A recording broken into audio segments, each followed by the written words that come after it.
नमस्कार।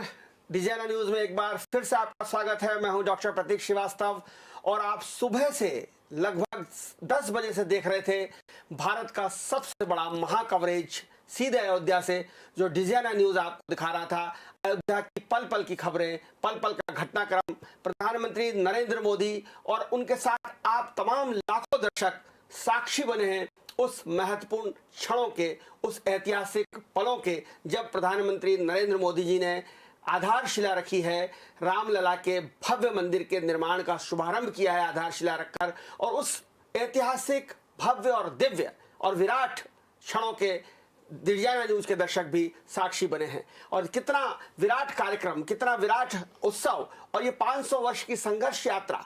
और ये केवल मंदिर निर्माण का दिन नहीं है। आज का दिन इतना महत्वपूर्ण है कि इसे केवल मंदिर निर्माण के शुभारंभ का दिन नहीं माना जा सकता। ये दिन है भारतीय अंतर्मन के स्वाभिमान का दिन है, ये भारतीय शौर्य और पराक्रम का दिन है, ये भारतीय अभिमान का दिन है, ये हिंदू गौरव और हिंदू गरिमा का दिन है, ये सनातन संस्कृति के गर्व का दिन है। इतना महत्वपूर्ण दिन, और इस दिन पर प्रधानमंत्री जी की आधारशिला रखने के तुरंत बाद हमारे स्टूडियो में मौजूद हैं भारतीय जनता पार्टी के राष्ट्रीय महासचिव, और लंबे समय तक जिन्होंने अयोध्या आंदोलन में भाग लिया, अपने बालपन से अपनी युवाई, अपनी तरुणाई और अपना किशोरपन उन्होंने राम जन्मभूमि के संघर्ष को दे दिया था, संघर्ष में बलिदान कर दिया था। वे कैलाश विजयवर्गीय हमारे साथ मौजूद हैं और बहुत ही एक नए स्वरूप में वो हमारे साथ मौजूद हैं। खासतौर पर उनकी मूछें, जिस तरह से सुती हुई मूछें और ऐठी हुई मूछें हैं, वो बता रही हैं कि आज का दिन पहली बार उनको इस उनकी मूछों को हम इस रूप में देख रहे हैं, जो बता रही है कि आज का दिन शौर्य का दिन है, पराक्रम का दिन है, स्वाभिमान का दिन है, और ये एक सनातन संस्कृति का जो पताका है उसको फहराने का दिन है। कैलाश जी, आपका बहुत स्वागत है। धन्यवाद प्रतीक जी। कुछ संकेत देते हुए आपकी मूछ है। मैं समझता हूँ कि हर सनातनी व्यक्ति को जो भगवान राम के प्रति आस्था रखता है, मोदी जी ने और अमित शाह जी ने ये अवसर दिया है कि अपनी मूछें ऐसी रखें, क्योंकि 500 ताव देने का ही दिन है। क्योंकि आज का दिन, जैसे आपने कहा, कि ये सनातनियों के आत्म स्वाभिमान का दिन है। बाबर ने जब इस मंदिर को ढाया था तो उनकी इच्छा यही थी कि इस देश के राम के प्रति आस्था रखने वाले लोगों की आस्था को तोड़ना, उनका मनोबल गिराना, ये उस उद्देश्य से उन्होंने गिराया था। और आज मैं समझता हूँ आस्था साफ दिख रही है, मनोबल बड़ा है, और हर भारतीय, हर सनातनी व्यक्ति, हर राम के प्रति, भगवान राम के प्रति आस्था करने वाला व्यक्ति अपने आप को गौरवान्वित महसूस कर रहा है। देश के प्रधानमंत्री और देश के गृह मंत्री को धन्यवाद दे रहा है कि हमने कसम खाई थी, सौगंध राम की खाते हम मंदिर वहीं बनाएंगे। उस कसम को पूरा होने का अवसर हमें आज दिया है उन्होंने। वो लोग जो पूछते थे कि नारे लगाते हो आप, रामलला हम आएंगे, मंदिर वहीं बनाएंगे, तारीख नहीं बताएंगे, तारीख भी बता दी भैया। जब हमने तारीख बताई, कांग्रेस कहती थी, हाँ कांग्रेस कहती थी, जब तारीख बता दी तो मुहूर्त ठीक नहीं, अब मुहूर्त भी निकालने लग गए वो। बताइए आप, ठाकुर साहब आजकल शादी ब्याह के और इसके मुहूर्त निकालने का काम कर रहे हैं। देखिए, उम्र दराज होने के बाद आदमी कैसा विस्मृत हो जाता है कि जो काम उसका नहीं है उसके ऊपर प्रतिक्रिया करता है। तो ये दुर्भाग्य का अवसर है। और फिर उसके बाद राम मंदिर के समर्थन में भी खड़ा हो जाता है। अच्छा है भगवान ने इस उम्र में उनको सद्बुद्धि दी। बहुत लंबे समय में जब 88-89 में ये आंदोलन चरम पर था, और उसके पहले जो प्रभात फेरियां निकलती थी या राम जन्मभूमि की जो शिला पूजन होती थी, जीवन अयोध्या से राम ज्योति आती थी, उसमें आपका क्या भूमिका होती थी? एक किशोर कार्यकर्ता के रूप में आपने, मैंने कहा कि आपने अपनी किशोराई, अपनी तरुणाई आपने इस आंदोलन को दी है। देखिए, संघ परिवार की ओर से कार्यक्रम आया था कि हमें घर घर जाकर और रामशिला पूजन करना। मुझे कुछ ऐसे इलाके दिए थे जहाँ पर हम लोग कभी घुस भी नहीं पाते थे। जैसे आपने सरवारा नगर का नाम सुना है। सरवारा नगर या तो कम्युनिस्टों का था या कांग्रेस का था, हम लोग कभी घुस ही नहीं पाते थे। मैं रामशिला लेकर गया तो लोगों ने बड़ा आश्चर्य से, अच्छा, मैं भजन गाता था, रामायण के पाठ करता था। मैंने बहुत सारे सरवारा नगर में घरों में रामायण के पाठ किए। मैंने सबको सूचना दी कि भाई मैं रामशिला पूजन के लिए आ रहा हूँ आपके यहाँ, सब लोग आइए। तो उस बस्तियों में मैंने देखा कि जो सीपीएम के लोग थे वो पूजा कर रहे थे, कांग्रेस के लोग वो पूजा कर रहे थे, और एकदम फिर मुझे बस्ती दी गई रुस्तम का बगीचा। रुस्तम का बगीचा गया, रुस्तम का बगीचे में भी बिल्कुल जनसंघ था नहीं, घुसने नहीं देते थे। मैं रामशिला लेके गया, वहाँ मेरे साथ के कार्यकर्ता पढ़ते थे, वो लोग साथ में गए मेरे। पूरे क्षेत्र के अंदर हमने रामशिला पूजन किया। लोगों को बड़ा आश्चर्य हुआ कि सरवारा नगर में भी इसने कर दी, रुस्तम के बगीचे में भी रामशिला पूजन कर दी।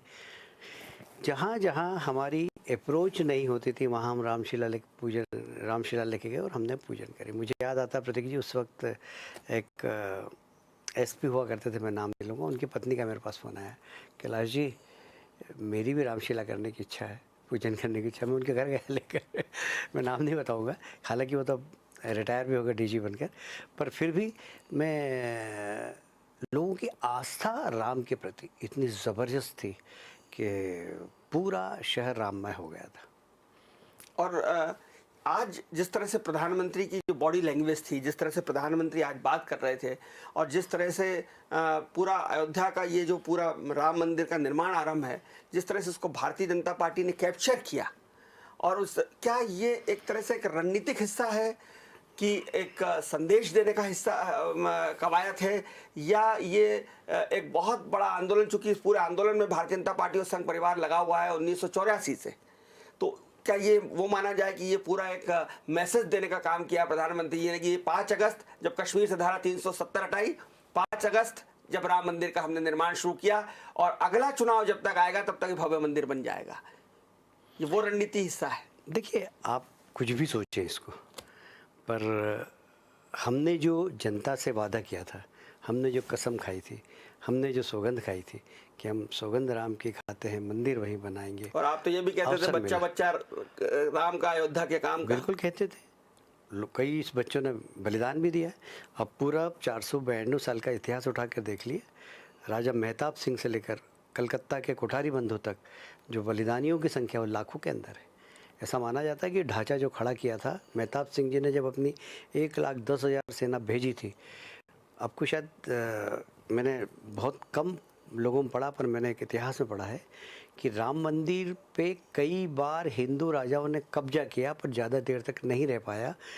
जब मेहताब सिंह भी आए, उन्होंने कब्जा कर लिया था, पर मुगलों की 10 लाख सेना आ गई, और वो 1 लाख सेना को उन्होंने चारों तरफ से घेर के मार दिया। और एक साधु महात्मा थे, उन्होंने भी एक महेशानंद जी, उन्होंने भी एक सेना बनाई, सारी 13 अखाड़ों की सेना बना के गए थे। हाथ में भाला और हाथ में भाला, दूसरे हाथ में माला वो लेकर गए थे। वो भी ऐसे बहुत सारे लोग थे, सूर्यवंशी राजपूत, 20,000 लोगों की सेना गई थी, वो भी सब राजपूतों ने। महिला छतरानियां भी वहाँ युद्ध लड़ी, रानी राजकुमार महारानी साहब वो खुद गई थी, महिलाओं की सेना लेकर गई थी। तो आप इतिहास देखेंगे तो बहुत लोगों ने इस मंदिर पर अपना बलिदान दिया है। और मैं समझता हूँ आज का दिन देश के लिए 15 अगस्त जैसा महत्वपूर्ण दिन है हमारा, देश की स्वतंत्रता दिलाने का, स्वाभिमान दिवस के रूप में, वैसे ही पूरे सनातनियों के लिए आत्म स्वाभिमान का दिन है, आत्म गौरव का दिन है।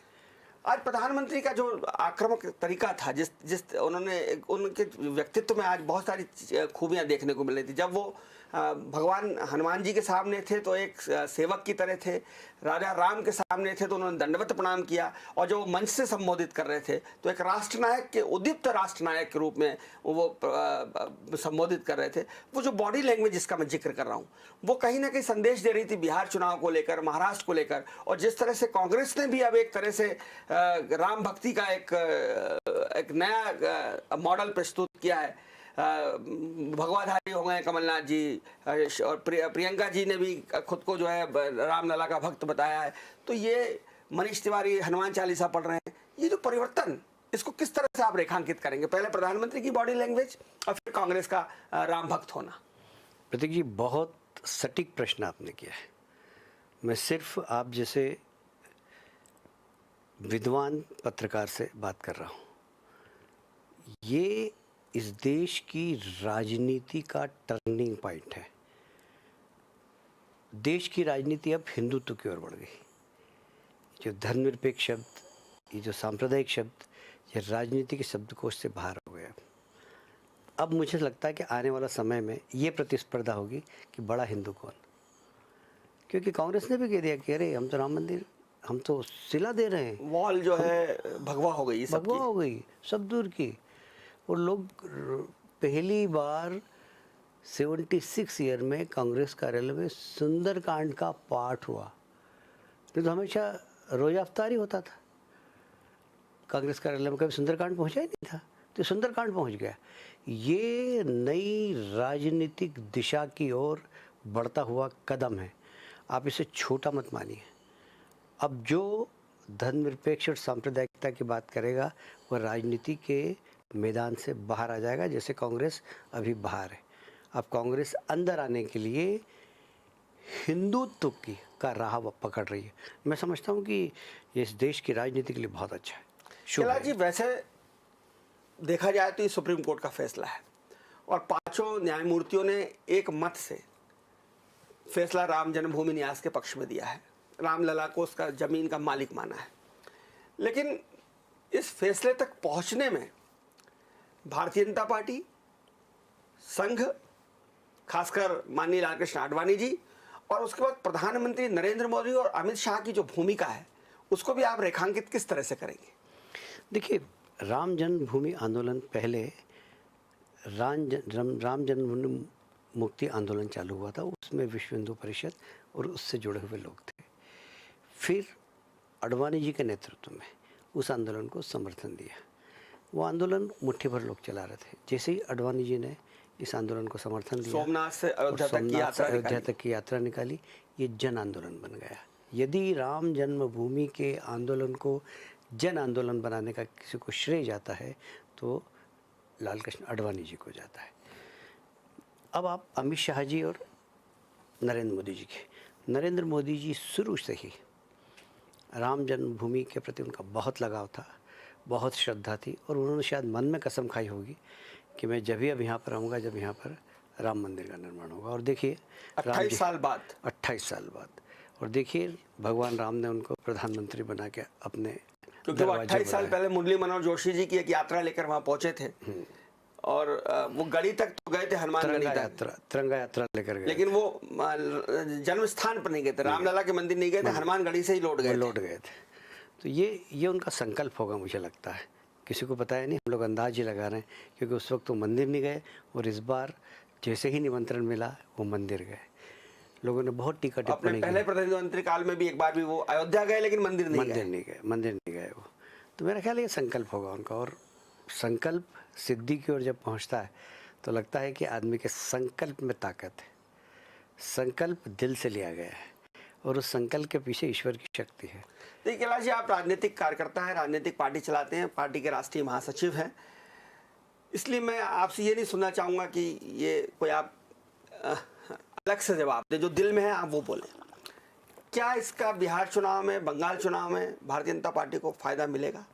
देखिए, मैं एक बात बोलता हूँ प्रतीक भाई, कोई भी राजनीतिक कार्यकर्ता कुछ भी काम करता है उसका समाज में असर होता है। यदि वो पेड़ लगाता है तो लोग कहते हैं कि नहीं भाई पर्यावरण के लिए काम कर रहा है। यदि वो गरीबों की सेवा करता है तो लोग करता है कि नहीं भाई दीन दयालों की सेवा कर रहा है, उसका समाज में असर होता है। जब वह धार्मिक आयोजन में भी जाता है, जब वह ऐसे कार्यक्रम में जाता है तो निश्चित रूप से उसका असर होता है। और उसका राजनीतिक लाभ हो, नहीं हो, नुकसान हो, ये भी हो सकता है, हानि भी हो सकती है, पर हाँ उसका असर तो पड़ेगा। और मैं समझता हूँ कि इस देश की राजनीति में जिस तरीके से करवट ली,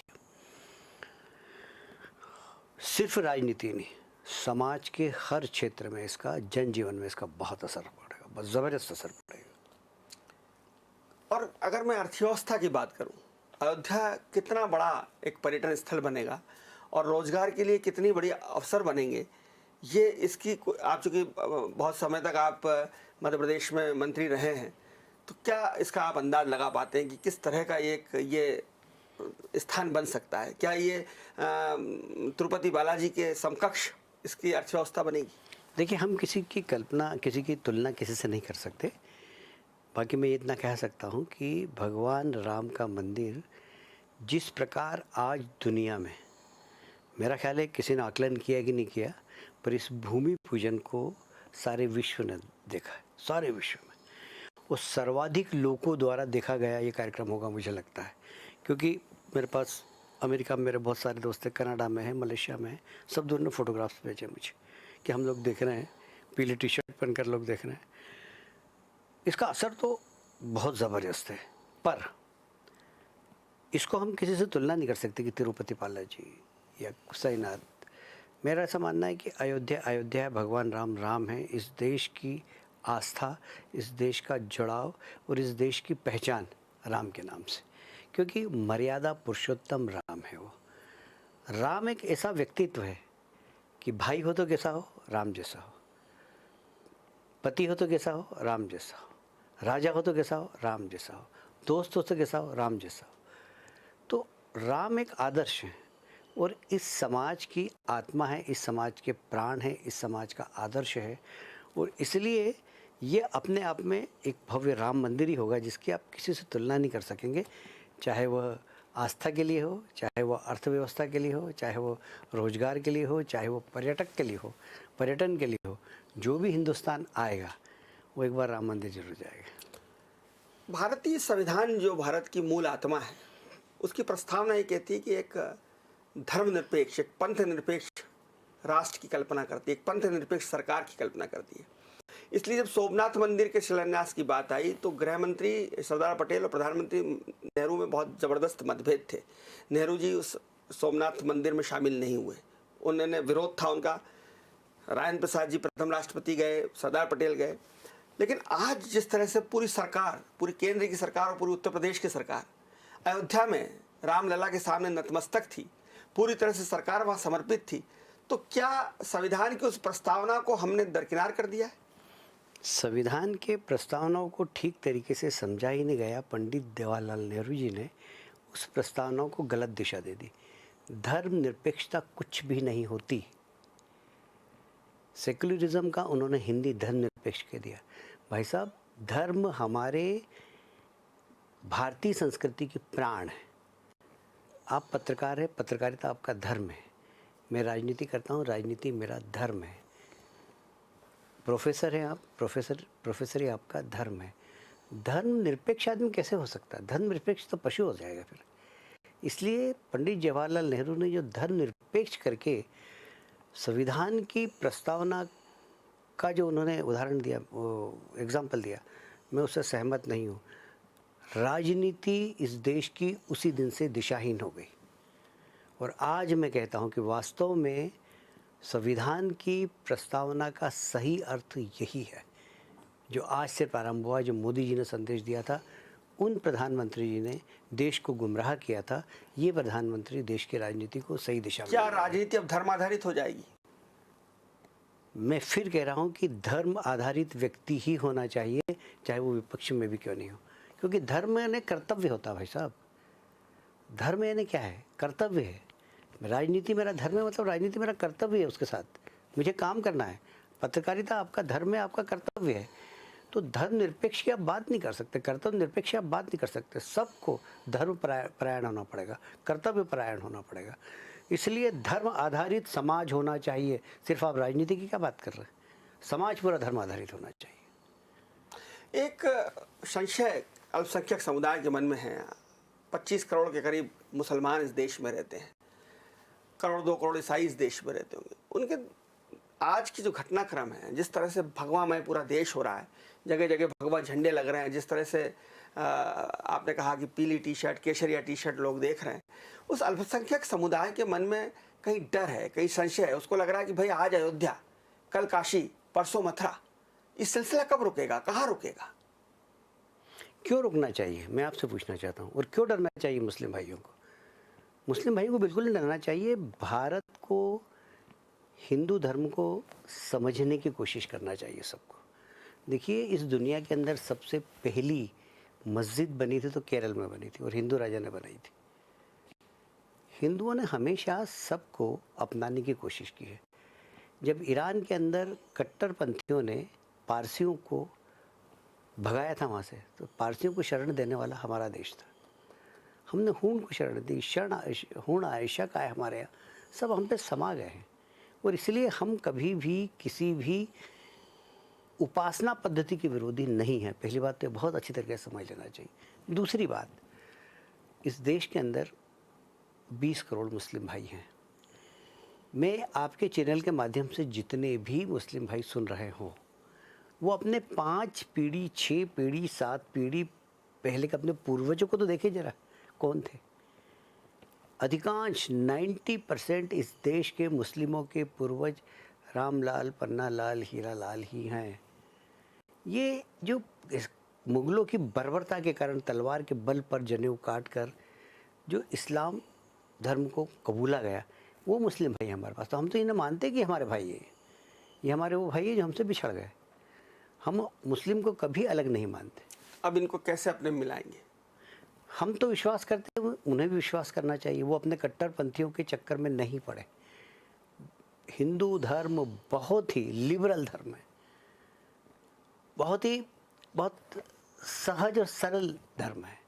यहाँ हमारे यहाँ किसी भी धर्म के प्रति अनादर नहीं है। सब धर्म का सम्मान करना, ये हमारी परंपरा के अंदर है। बाबरी ढांचा गिरा 6 दिसंबर 1992 को, उसके बाद बॉम्बे बम कांड हुआ। बाबरी ढांचे की क्रिया की प्रतिक्रिया थी वो। आज राम मंदिर का शिलान्यास हुआ है। आतंकवाद अभी खत्म नहीं हुआ है। दुनिया के बहुत सारे आतंकवादी संगठन और बहुत सारे आतंकी देश भारत के इस घटनाक्रम को बहुत बारीकी से देख रहे हैं। हमारी क्या तैयारी है? सबसे पहले तो मैं कहूँगा कि हमारी को सरकार अपनी तैयारी करेगी, पर समाज को अपनी मानसिकता बनाना चाहिए। आतंक के खिलाफ पूरे देश को एक होना चाहिए, चाहे वो हिंदू हो चाहे मुसलमान हो। आतंक के खिलाफ मुस्लिम भाइयों को भी खड़े होकर आतंकवादियों का विरोध करना चाहिए। जिस दिन मुस्लिम समाज आतंकवादियों के विरोध में खड़ा हो जाएगा, जो थोड़ी सी हिंदू और मुस्लिम के बीच में खाई वो भी समाप्त हो जाएगी। क्यों हमें आतंक का समर्थन करना चाहिए? क्यों हमें कट्टरपंथियों का समर्थन करना चाहिए? मुस्लिम भाई इसके ऊपर विचार करें। और इसलिए मुझे ऐसा लगता है कि यदि हम एक दूसरे को समझेंगे तो कभी भी कटुता नहीं होगी। क्योंकि आज ही के दिन पाकिस्तान का अपना नया नक्शा बनाना, चीन का गलवान में से सीमा से पीछे से सीमा नहीं हटना, और हमारे यहाँ मंदिर के निर्माण की शुरुआत होना। बहुत सारे जो देश हैं, जो इस्लामिक कंट्रीज़ हैं, वो इस पूरे घटनाक्रम से कहीं ना कहीं तिलमिलाए हुए हैं। अंतर्राष्ट्रीय स्तर पर भी हमको इस घटनाक्रम के प्रभाव को देखना होगा। आप उसकी किस तरह से मीमांसा करते हैं? मैं समझता हूँ कि आपके प्रश्न से मैं सहमत नहीं हूँ। सारे इस्लामिक राष्ट्र नहीं, 90% इस्लामिक राष्ट्र इसे हमारे देश की आंतरिक लड़ाई मानते हैं। वह इस्लाम विरोधी नहीं मानते। 90% देश, चाहे वो दुबई हो, चाहे वो सऊदी अमीरात हो, ये सारे लोग भारत के साथ खड़े हुए, मोदी जी के साथ खड़े हुए, मोदी जी की कूटनीति के समर्थन में लोग खड़े हुए हैं। एक समय था कि कूटनीति में भारत हमसे आगे होता था, क्योंकि सारे इस्लामिक राष्ट्र उसके पीछे खड़े हो जाते थे। आज प्रधानमंत्री जी की सफल विदेश नीति के कारण 90% मुस्लिम राष्ट्र भारत के साथ खड़े हुए हैं। और इसलिए अब वो बात नहीं है। जहाँ तक आतंकवादियों का सवाल है, हम मानते हैं मुट्ठी भर आतंकवादी हैं, पर वो देश को प्रभावित करते हैं, दुनिया को प्रभावित करते हैं। वो सब बिखरे हुए हैं, और वो लोग सिर्फ हमारे देश के लिए थ्रेड नहीं है, बहुत सारी दुनिया के लिए थ्रेड है। वो अमेरिका के लिए थ्रेड है, वो ब्रिटेन के लिए थ्रेड है। उनके खिलाफ सारी दुनिया है, और यहाँ के भी सारे देश को 130 करोड़ जनता को उनके खिलाफ होना चाहिए, ऐसा मेरा मानना है। शरद पवार कह रहे हैं कि कोरोना से लड़ने की ज़रूरत है, आप मंदिर बना रहे हो। स्वर्णम स्वामी कुछ और कह रहे हैं। क्या कहीं ना कहीं इस बात को लेकर मतभेद है कि ये जो समय था, ये मंदिर निर्माण की आधारशिला रखने के लिए ठीक नहीं था? देखिए, देश चलता है, दुनिया चलती है, थमना नहीं चाहिए, रुकना नहीं चाहिए, गतिशील होना चाहिए समाज को। कोरोना आ गया तो क्या हम घर में बैठ जाएंगे? कोरोना के माध्यम से भी, कोरोना है तो भी हमें देश को आगे बढ़ाना है, देश को चलाना है। आज तकनीकी के माध्यम से पूरी दुनिया में हम लोग बात कर रहे हैं। संगठन की हमारी वर्चुअल की रोज़ 4-5 बैठकें होती है अभी तक, कम से कम जब से कोरोना लगा है, जब से 500 बैठक में वर्चुअल रह चुका हूँ, जिसमें मेरी देश भर में लोगों से बात हुई है। तो ये हम रुक नहीं सकते। देखिए, भारत बहुत बड़ा देश है, 130 करोड़ पॉपुलेशन का देश।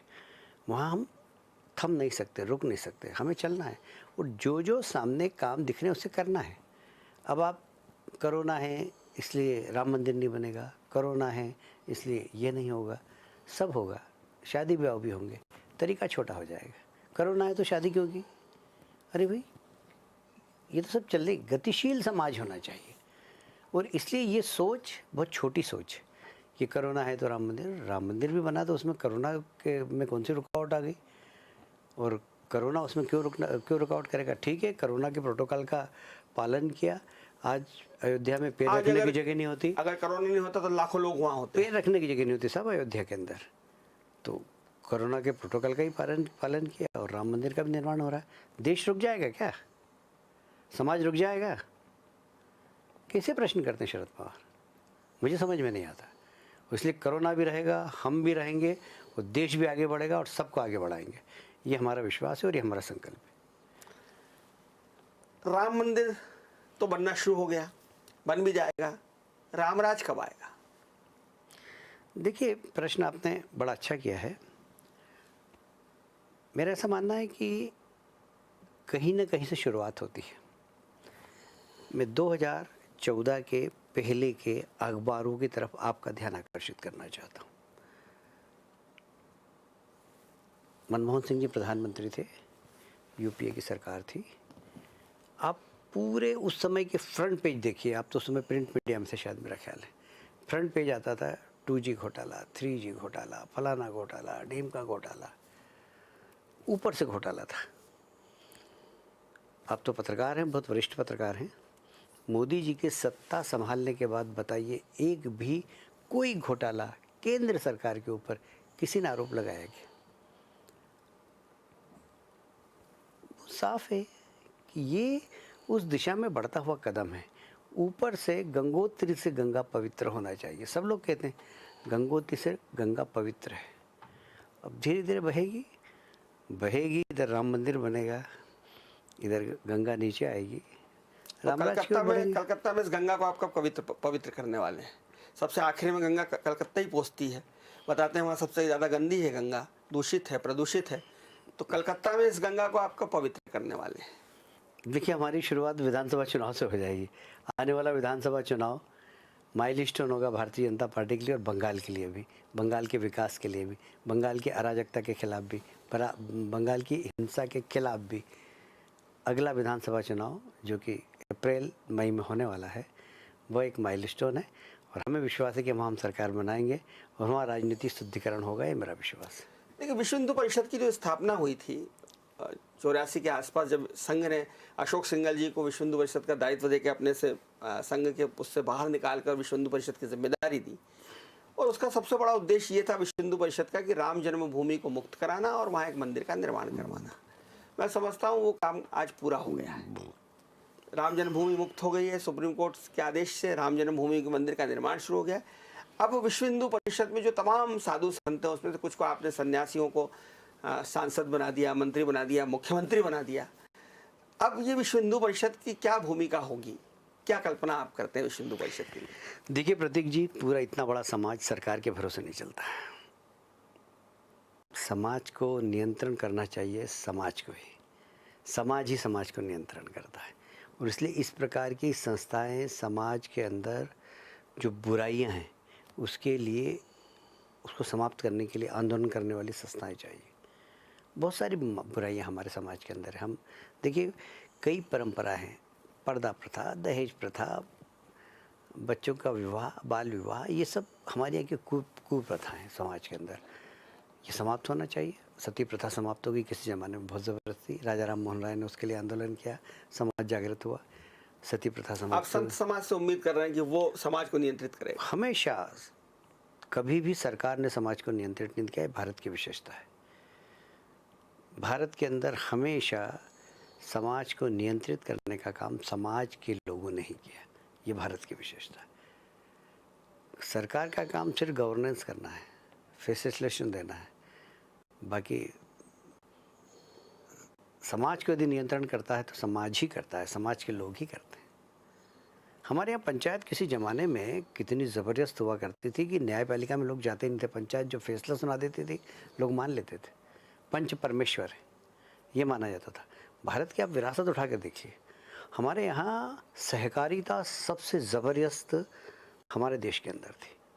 आज भी गांव में आप जाएंगे, किसी के यहाँ शव यात्रा, किसी के यहाँ डेथ हो गई, लोग अपने अपने घर से लकड़ी ले जाते हैं एक एक निकाल के, आपस में बात नहीं करते हैं।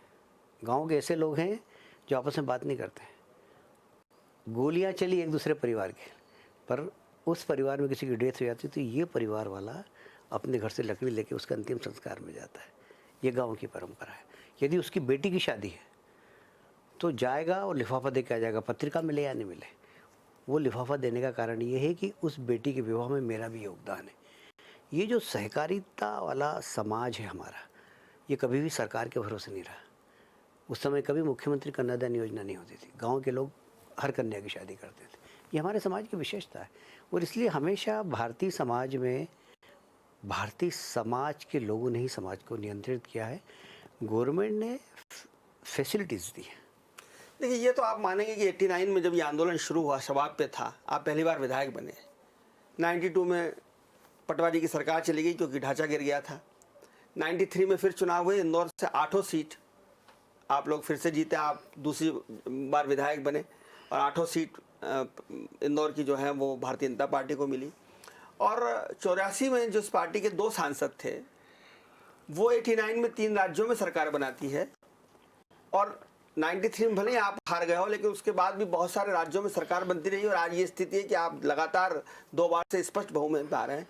तो कहीं ना कहीं राम आपके लिए फलदायी तो रहे हैं, राम आपके लिए आशीर्वाद दाता तो रहे हैं। आपको फर्श से उठाकर अर्श पर पहुंचा दिया है। तो आप क्या इस राम के जरिए अपनी राजनीतिक नैया और पार कराना चाहती हैं, आप और आपकी पार्टी? देखिए, राम तो हर व्यक्ति को अर्श से, फर्श से लेकर अर्श तक पहुंचा सकता है। राम नाम में ही इतनी ताकत है। सिर्फ भारतीय जनता पार्टी नहीं, कोई भी राम का नाम लेगा वो तर जाएगा। राम भारतीय जनता पार्टी के नहीं, राम सबके हैं। आज प्रधानमंत्री जी ने बड़ा सही कहा कि राम सबके हैं और राम सब में है। कोई भी व्यक्ति उसके अंदर राम है। हमारे कहा गया आत्मा ही परमात्मा है। तो वो आत्मा परमात्मा वो जानवर की है, वो भी परमात्मा है। किसी की भी आत्मा हो परमात्मा है। इसलिए ये पूरा जो संसार है ना, ये पूरा राममय है। मैं चौपाई भूल रहा हूँ, एक बड़ी अच्छी है, सिया राममय सब जग जाने, सिया राममय सब जग जाने। पूरा जग सिया राममय है। और इसलिए मुझे लगता है कि भारतीय जनता पार्टी ने यदि राम मंदिर का मुद्दा उठाया तो इस देश की आवश्यकता थी, इस समाज की आवश्यकता थी। लोगों ने हिंदू समाज की आवाज़ को धर्मनिरपेक्षता के नाम पर दबाने की कोशिश की थी और हमने कहा था कि धर्मनिरपेक्षता यह इस देश का पहचान नहीं है और ये सेकुलर का सही हिंदी शब्दांश भी नहीं है। ये हमने कहा और आज ये सिद्ध भी हो गया। और मेरा ऐसा मानना है कि मैं फिर इस बात को दोहराना चाहता हूँ कि वो प्रधानमंत्री थे जिन्होंने धर्मनिरपेक्षता के नाम पर राजनीति को गलत दिशा दी थी। ये प्रधानमंत्री है जिन्होंने सेकुलर शब्द को पंथ निरपेक्ष बताकर सही दिशा दी है। और यही कारण है कि जब लोग सोमनाथ के मंदिर में उस समय के प्रधानमंत्री नहीं गए, आज प्रधानमंत्री गए, विपक्ष के लोगों ने राम मंदिर के लिए बधाई दी। जो राम के अस्तित्व को नकारते थे, जो कहते थे कि कल्पना है, कवि की कल्पना, कवि की कल्पना है, वो राम सेतु की भी कल्पना मानते थे। पर अब वो लोग भी कह रहे हैं। इसका उदाहरण है प्रियंका जी का कल का ट्वीट, उसका उदाहरण है आपने बताया कि सुरजेवाला हनुमान चालीसा पढ़ रहे हैं। तो ये सब कमाल कैसे हुआ? इसलिए कि देश के प्रधानमंत्री ने बताया कि धर्मनिरपेक्ष इस देश की पहचान नहीं है, पंथ निरपेक्ष इस देश की पहचान है और धर्म कर्तव्य है और कर्तव्य हर व्यक्ति को करना चाहिए। 5 अगस्त भारतीय सनातन संस्कृति और हिंदू स्वाभिमान दिवस है, आपको लगता है? 100%। 5 अगस्त 15 अगस्त जैसे हम मनाते हैं, वैसे हर वर्ष 5 अगस्त इस देश का स्वाभिमान दिवस के रूप में मनना चाहिए, ऐसी मेरी मान्यता है। बहुत धन्यवाद कैलाश विजयवर्गीय।